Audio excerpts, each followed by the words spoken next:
What I enjoy most about the Business League is being involved in the local business community on the Gold Coast and having access to the speakers and listening to what they've got to say and the struggles and how they solve their problems to grow their businesses to amazing levels. It's a great place to come to meet other people, learn from them and share your experiences to help you grow.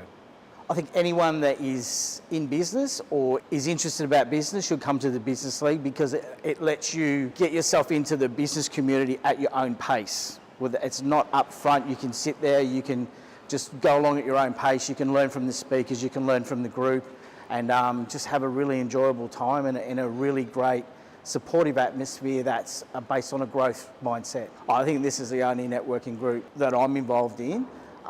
because it's genuine. You know, a lot of the other ones have an agenda and that forces people to not be genuine, and Business League is all about being genuine and being upfront and that's my style, so it suits me.